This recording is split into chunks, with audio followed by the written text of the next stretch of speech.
आता बघूया दिवसभरातील मोठ्या टॉप 9 बातम्या।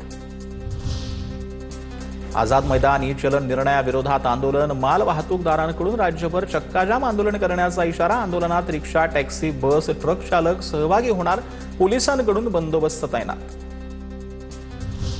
टिटवाळ्यामध्ये 5 ते 6 जणांच्या टोळक्याचा घरावर हल्ला, कुटुंबाला लोखंडी हत्यारानं बेदम मारहाण। टोळीचा आतंक पाहता कुटुंबानं स्वतःला तब्बल अर्धा तास ठेवलं कोंडून। घटना सीसीटीव्हीत कैद, गाडी हळू चालव सांगितल्यानं राडा झाल्याची माहिती।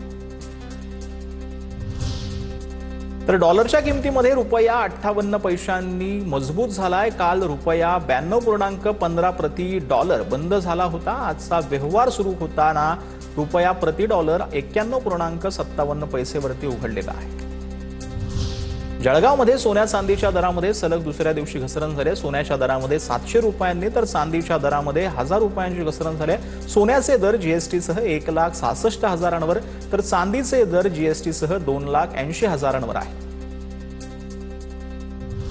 तर पालघरच्या कांदरवाडी सूर्यनगर आश्रमशाळेच्या वसतिगृहाला भीषण आग लागली आहे। शॉर्ट सर्किटमुळे आग लागल्याचा प्राथमिक अंदाज आहे। सुदैवाने जीवितहानी नाही, मात्र विद्यार्थ्याचं साहित्य जळून खाक झालं। अहिल्यानगरमध्ये तिथीप्रमाणे शिवजयंती साजरी करण्यास श्रीपाद छिंदम यांना विरोध आहे। श्रीपाद छिंदम यांनी काही वर्षांपूर्वी शिवरायांचा अपमान केला होता। सकल मराठा समाजाकडून श्रीपाद छिंदम यांना विरोध आहे।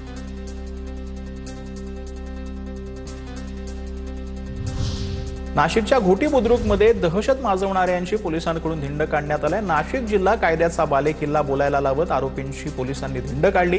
कायदा हातात घेणाऱ्यांची अशाच पद्धतीने धिंड काढण्याचा इशारा देण्यात आला। पिंपरी चिंचवड पोलिसांनी ऑपरेशन मुस्कान राबवलेलं आहे। बेपत्ता असलेल्या 121 अल्पवयीन मुला-मुलींना शोधून कुटुंबाच्या ताब्यात दिलं। काही मुलं-मुली प्रेम प्रकरणातून तर काही कुटुंबातील वादामुळे पळून गेल्याचं निष्पन्न झालं होतं।